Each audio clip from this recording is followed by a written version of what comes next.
માણસો, સજ્જન માણસો, સાધુ પુરુષો, જ્ઞાની પુરુષો, વિદ્વાન પુરુષો બોલવામાં ઉતાવળ ન કરે. અને બધા જ કાર્યોમાં ઉતાવળ કરવી, પણ બોલવામાં કોઈ દિવસ ઉતાવળ કરવી નહીં. ઘણી વાર બોલીને આપણે ઘણું બધું બગાડી દેતા હોય છે. તમારે જો ડાયા માણસો બહુ બોલે નહીં, બહુ ઓછું બોલે, બહુ ઓછું બોલે, વિચારીને બોલે છે. વિષ્ણુ ભગવાન મૌન રહ્યા છે, એક શબ્દ નહીં. વિષ્ણુ જાણે છે કે બ્રહ્માજી પણ ખોટું બોલે છે, ને ખોટું બોલે ખોટીને સાક્ષી પોરે છે કેવડો. વિષ્ણુ ભગવાન મનની અંદર જરૂર વિચારે કે બ્રહ્માજી જુઠ્ઠું બોલે છે તેનું પરિણામ બ્રહ્માએ ભોગવવાનું છે, અને કેવડા તું જુઠ્ઠું બોલે છે તેનું પરિણામ તો એ તારે જ ભોગવવાનું છે. બ્રહ્મા તારા કર્મ તમારે, કેવડા તારા કર્મ તારે ભોગવવાના છે. અને આ વાતથી આપણે સૌ પરિચિત છીએ. પહેલાના સાધુ, અત્યારે સાધુ, વિદ્વાનો આજ કહે છે કે દુનિયાના બધા જ માણસો આપણને છોડી મૂકે છે, પણ આપણા કર્મો એ આપણને છોડતા નથી. તેથી કદમ કદમ પર ખૂબ વિચારીએ આપણે. એક પણ નબળું કર્મ આપણાથી ન થઈ જાય કે રડતા રડતા ભોગવવું પડે છે. સફળ થાય તો સફળતાના 1000 બાપ હોય છે. કોઈ પણ ક્ષેત્રમાં કોઈ પણ માણસ સફળ થયો હોય તો તેને 1000 બાપ હોય ને કહેતા હોય કે આ મારા કારણે સફળ છે. ભાઈ આપણે એની પડખે હતા, આપણે આમ કર્યું, આપણે આમ કર્યું. સફળતાના 1000 બાપ હોય છે, નિષ્ફળતાનો કોઈ બાપ નથી હોતો. એ તો આપણે જ ટોપલો પહેરવાનો હોય છે.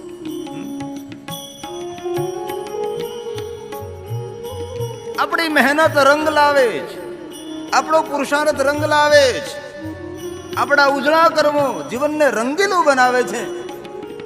બાકી કોણ સુખ આપે, કોણ દુઃખ આપે છે? અરે દેવતાઓની પણ શક્તિને તમને સુખી કરી શકે, દુઃખી કરી શકે. કર્મના બંધનમાં બંધાયેલું આ જગત, આ સાધુ પુરુષો આવું કહે છે. અને પહેલેથી કે અત્યારે પણ કહેવાય ને આવતા સમયમાં પણ આ કહેવાતું જ રહેશે.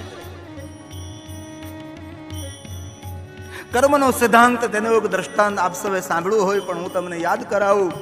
ભગવાનની કથા એટલે વિસરાયેલી વાતોને યાદ કરવાની સાધના. એ છે પ્રભુની કથા. તમે સૌ થોડા કઈ અજ્ઞાની છો, જ્ઞાની છો, તમને ખબર છે, તમે જાણો છો, પણ વિસરાયેલું ફરીવાર યાદ કરવાનો એક પ્રયાસ, એ છે પ્રભુની કથા, એ છે ભગવાનની કથા. કથા એટલે કોઈને જ્ઞાન, કથા એટલે કોઈને ઉપદેશ, એ નહીં. કથા જ્ઞાન ઉપદેશ નહીં, પણ કથા તો ભૂલાયેલી વાતોને યાદ કરાવે છે. એ છે પ્રભુની કથા. એક શહેર, બે મિત્રો, એક નોકરી કરે, એક વેપાર કરે. એક મોટો વેપારી શેઠ અને એક નોકરી કરે છે જજ સાહેબની. બંને બહુ મિત્રો. સાંજે રોજ ભેગા થાય. પેલો શેઠ વેપારમાં લે વેચ કરી હોય તેની બધી વાતો કરે. એટલી ખરીદી કરીને, એટલું વેચાણ કરીને એટલો નફો મળ્યો. જજ સાહેબ તેની વાતો કરે. આજે એક માણસને મારે સજા કરવી પડી, નિર્દોષ હતો, મને લાગતું હતું, ભગવાનની જેવી ઈચ્છા. જજ સાહેબ તેના અનુભવ કહે, શેઠ તેનો અનુભવ કહે છે. બંને પાક્કા મિત્રો અને રોજ સાંજે ભેગા થાય, મળે. એમાં શનિવારની સાંજ બંને ભેગા થયા છે. જજ સાહેબ કહે છે કે શેઠ જો આમ આવતીકાલે રવિવાર છે ને, તો કહા તમારે પણ દુકાન બંધ હોય અને મારે પણ રજા હોય. આપણા શહેરમાં ભગવાનની કથા બેઠી છે, ભગવત કથાનું આયોજન થયેલું છે.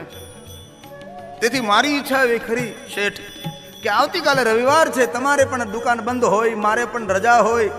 તમારા ધર્મપત્ની, તમારા બાળકો, મારા ધર્મપત્ની, મારા બાળકો, સૌ પરિવારને લઈને આપણે 3 થી 6 વાગ્યા સુધી ભગવાનની કથા સાંભળવી છે.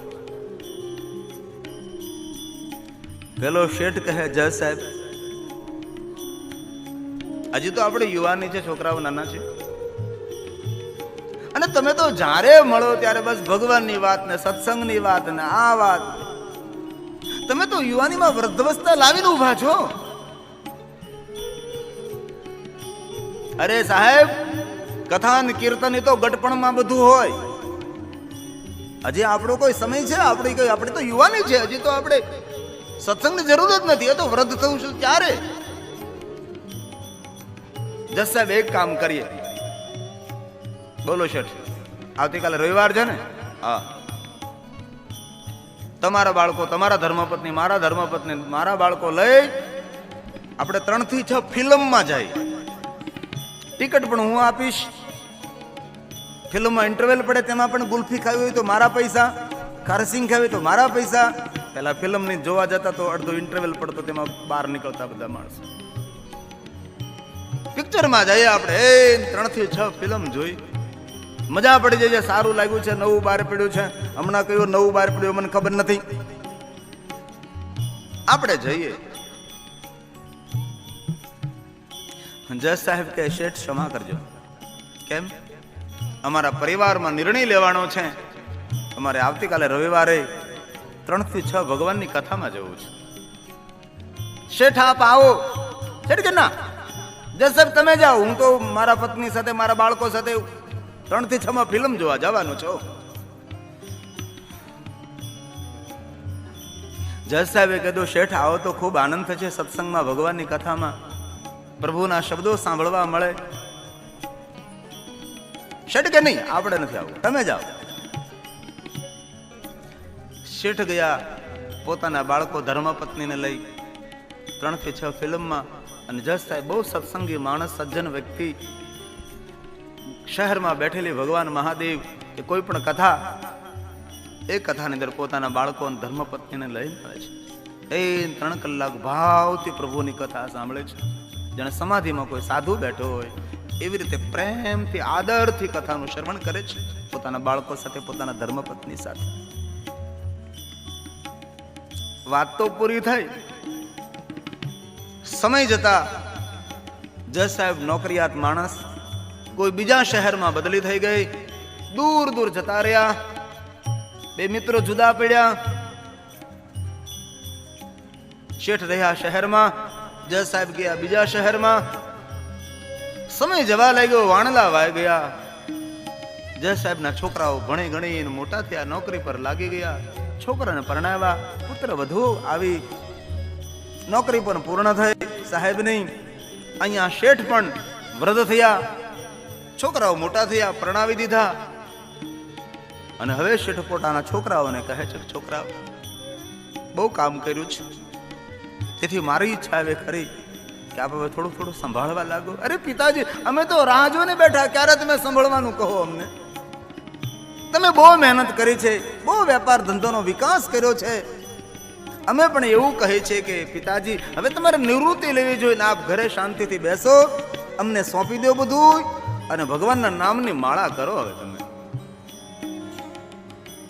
શેઠે કહ્યું ભલે દીકરાઓ, લ્યો આ તિજોરી, આ બેંકની પાસબુક, વ્યવહાર વહીવટ, આ બધું તમે સંભાળો, આજથી હું નિવૃત્ત, બધું સંભાળો. દીકરાઓ ખૂબ રાજી થયા, પિતા બહુ મહાન, બધું સોંપી દીધું આપણને.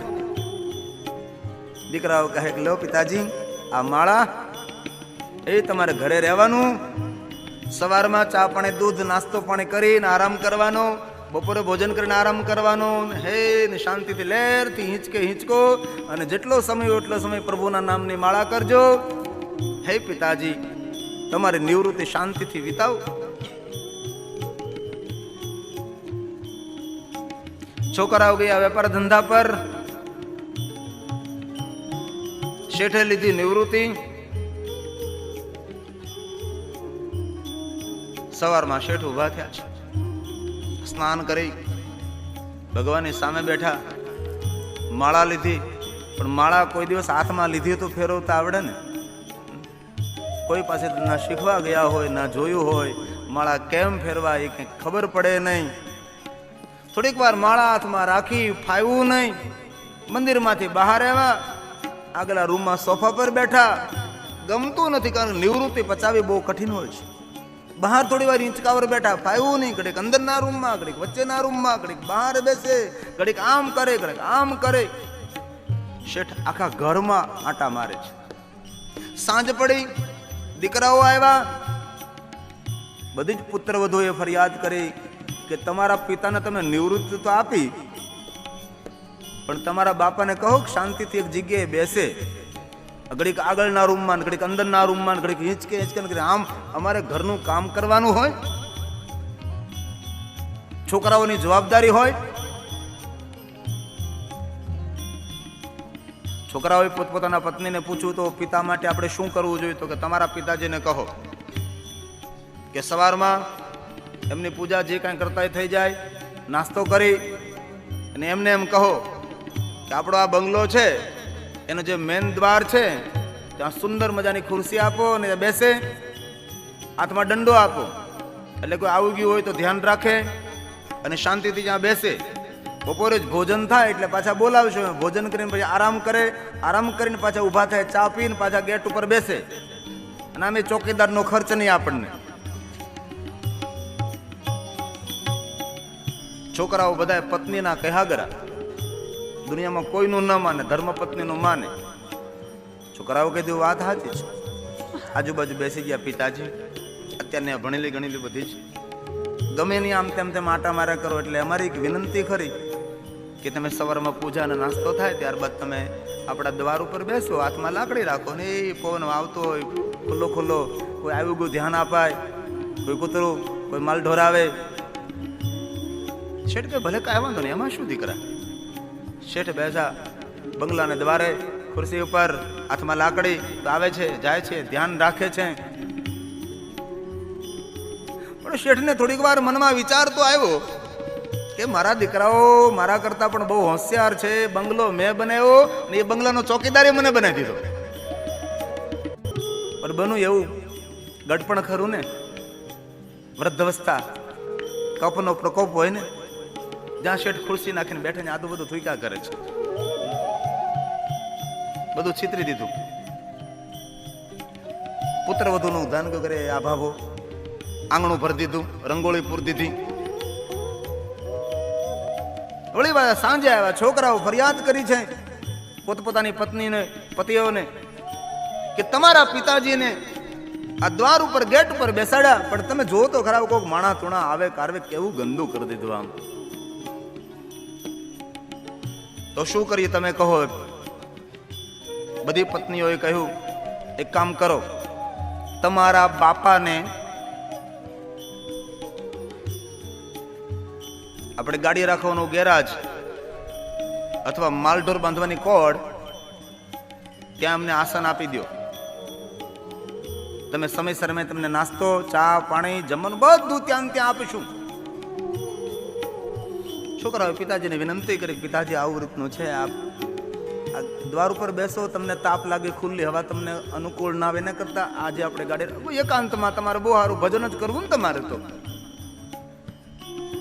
તમારે ત્યાં બધી વ્યવસ્થા કરી દે. અમે કે ભલે કાંઈ વાંધો નહીં.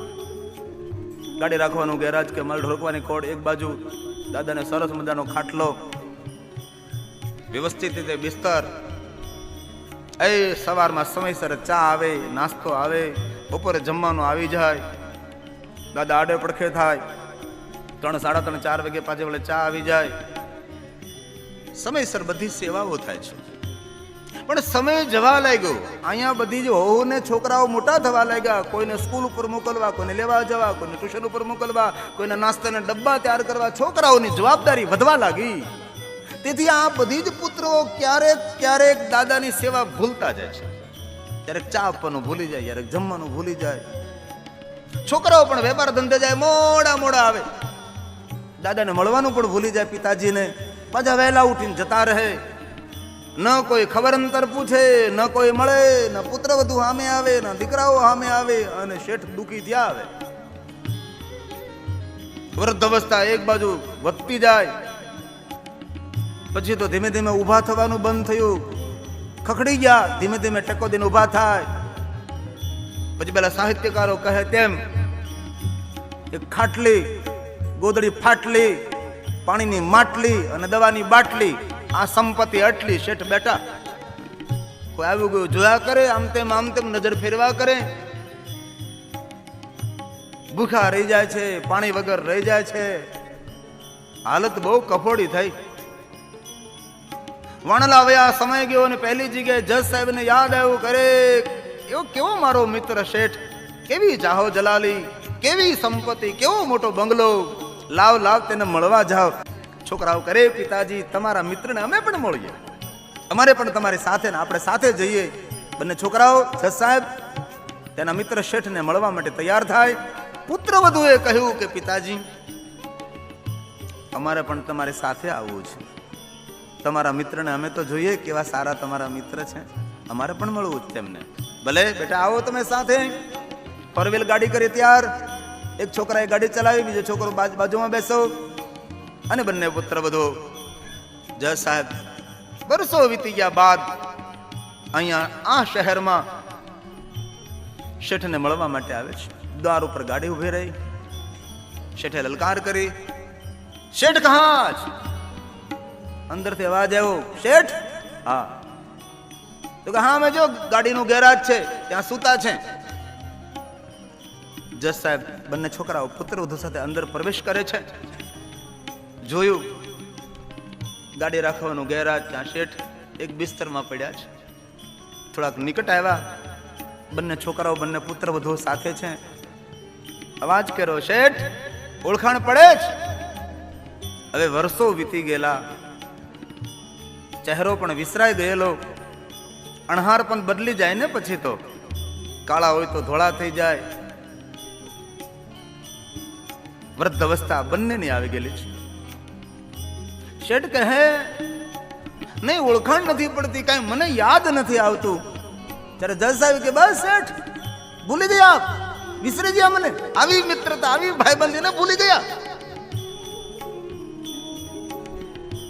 શેઠને ધીમે ધીમે યાદ આવ્યું કે અવાજથી ઓળખી ગયા છે. અને શેઠ બોલ્યા છે, અરે જજ સાહેબ તમે? હા. શેઠ જલ્દી ઉભા થાય છે, જજ સાહેબને ગળે મળી જાય છે. અરે સાહેબ કેટલા સમયે તમે મને મળવા આવ્યા, અણસાર પણ તમારી બદલી ગઈ, અવાજ ઉપરથી હું તમને ઓળખી ગયો. શેઠ બોલવા લાગે છે. જજ સાહેબ દુખી થઈ ગયો. કેટલી મહેનત કરી તમે તો જાણતા હતા ને સાહેબ. મહેનત કરી કરીને આ બંગલો બનાવ્યો, કેટલી વ્યવસ્થા ઊભી કરી, અઢળક સંપત્તિ ભેગી કરી. આમ જો તો ખરાબ મારી હાલત. નથી જમવાનું, નથી કોઈ પાણી, નથી કોઈ ખબર અંતર પૂછતું. ધ્રુસકે ધ્રુસકે હિબકા ભરી ભરી આ શેઠ રડે છે. જજ સાહેબ સાંભળે છે, શેઠ મૂંઝાવની, હું આવી ગયો ને, હું તમારો મિત્ર છું. જજ સાહેબ પોતાના હાથથી શેઠની આંખમાંથી આંસુ લૂછે, આશ્વાસન આપે છે. શેઠ થોડા સ્વસ્થ બને છે અને કહે છે, સાહેબ મેં તો મારા દુઃખની વાત કરી દીધી, કોની પાસે કહું, કોને જઈને કહું? જજ સાહેબ તમને કહ્યું, પણ એ તો કહો સાહેબ તમે કેમ છો? ત્યારે જજ સાહેબ કહે છે કે શેઠ બહુ સુખી છું. આમ જો અમારો મોટો દીકરો, અમારો નાનો દીકરો, બંને દીકરાઓ એ સમયે શેઠને પ્રણામ કર્યા, કારણ કે ઓળખાણ કરાવે એટલે પ્રણામ કરવા પડે ને. પ્રણામ કર્યા છે. શેઠ અમારી બંને પુત્રવધુઓ સાક્ષાત દેવી છે. અમારી બંને પુત્રવધુ પણ શેઠને ચરણ પકડીને પ્રણામ કરે છે. કેટલો સુંદર વિવેક. બહુ સુખી છું શેઠ. બંને દીકરાઓ મારી બહુ સેવા કરે છે. આ બંને પુત્રવધુઓ મારું બહુ ધ્યાન રાખે છે. કોઈ દુઃખ નથી, કોઈ કલેશ નથી, પૂર્ણ શાંતિ છે. રિટાયર્ડ લાઈફ ગુજારું છું. બસ ભગવાનનું ભજન કરું છું, સત્સંગ કરું છું, હરિને યાદ કરું છું અને હે ને પ્રેમથી જીવું છું. શેઠ કહે, સાહેબ હું તો દુખી થઈ ગયો, દુખી થઈ ગયો, દુખી થઈ ગયો. ત્યારે જજ સાહેબ ધીમેકથી કહે, શેઠ દુખી થઈ ગયા? શેઠ કહે, હા દુખી થઈ ગયો. જજ સાહેબ કહે, શેઠ તો યાદ કરો, પેલો રવિવાર તમે તમારા છોકરાઓને લઈને ફિલ્મ જોવા ગયા હતા, હું મારા છોકરાઓને લઈને ભગવાનની કથામાં ગયો હતો. તમારી ફિલ્મનું પરિણામ તમને મળ્યું છે અને મારા છોકરાઓને લઈને ભગવાનની કથામાં જતો હતો, એનું ફલ મળ્યું છે. એથી કર્મ સંગાતે કાણ મરું કોઈ નથી. તેથી લાવ્યા